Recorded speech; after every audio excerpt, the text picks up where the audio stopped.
This was the finale of Garo Season 1. If you did not know, we're having a Season 2. Like, we are getting a Season 2 of Garo. Now, I don't know when Season 2 is going to start. Like, I don't think there's an announcement for the date it'll start. But it was announced a long time ago, about probably 14 weeks ago, or even earlier than that, that there was going to be another season of Garo. And so we should expect a Season 2. So I want to assume Mendoza's not really dead from the ending of this episode. So before I get into that, just wanted to clarify that yes, there is going to be a Season 2. This is not the finale. This is the finale of Season 1. And I don't know when we are going to be getting Season 2. Like, it could start up next week. It can start up summer, it can start up fall. Like, I have no idea when Season 2 is going to start. So if anyone knows about that, actually, let me know in the comments. I'm curious, because when does, you know, the next season of Garo start? So, let's get into this series in general. So, Garo, how was Season 1, and how was this finale, this final episode of Garo?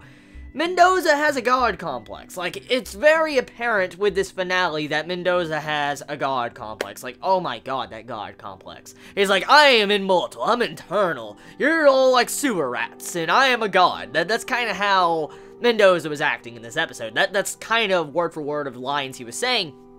And so, Mendoza, he just straight up was trying to be a prick in this episode. Like, he was. And I mean, he kind of died or had his downfall in this episode because he decided to talk too much. He decided to just say, I'm invincible, I'm perfect, I am God, you can't touch me. And then he got a bitch slap, and then, you know, he got sent down into Makai's world, and he's trapped there for eternal forever because of Leon's mother and father trapping him forever.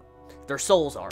So it's kind of sad and tragic how the souls of the people that Mendoza kind of absorbed are in Makai, and they're probably just going to forever internally battle Mendoza. But judging since we have a Season 2 coming up, I am assuming, because of that logic, we're probably going to have Mendoza come back, because Mendoza's not really dead. Like, he's not dead.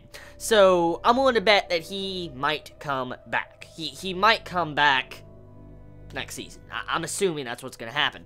So, was this a good finale? That's the thing I should get at.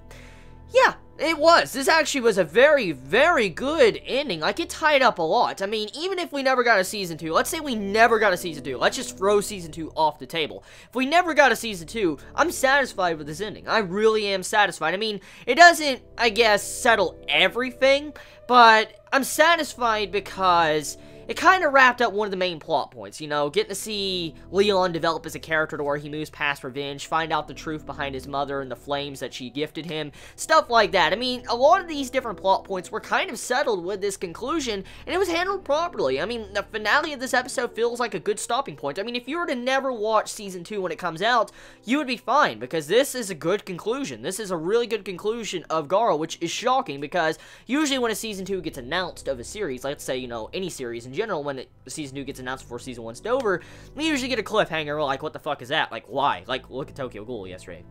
So, usually, that's how it happens, and I'm surprised to see how I could just stop right here and probably never watch Garo again, and I could be satisfied with this ending, which, don't worry, I will watch Season 2. I will. I like Garo. I do actually like this series. I'm just saying, overall, I'm just shocked how I could just stop here and probably never have to watch again because of the way it ended.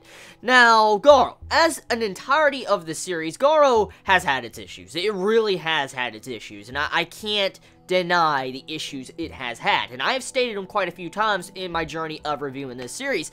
Garo has pacing problems, or not really pacing problems, it just has an episodic problem, or maybe, I guess, a Monster of the Week problem.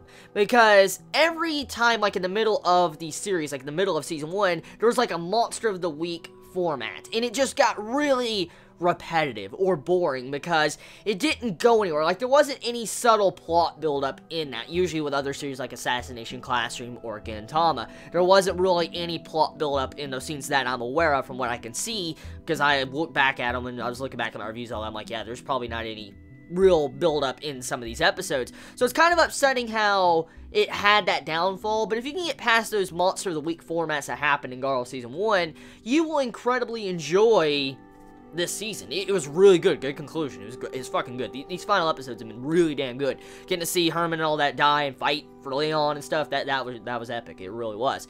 So, my final conclusion, Garo, very good series. I would recommend. It's not the best. It's definitely not the best. It's definitely not the best of the season or last season, but it's an enjoyable series. It's an enjoyable series, slow pacing, feels like one of those older type series you would get, you know, in the early 1990s, you know, late 1990s. It feels like that type of anime. That's kind of how the pacing was, and I respect that. I do respect that. So, yeah, go give it a watch. If you yet to ever watch Garo, go give it a watch. It's a pretty good series. I mean, it's not the best, but it's pretty good. I would rate this series probably 7 out of 10, or 7.5 out of 10. It's one in there. It's 7 out of 10 or 7.5 out of 10. But it was a good series. I recommend it. Tell me your thoughts. You all have a wonderful day or night wherever you live. Please be safe. Chibi out.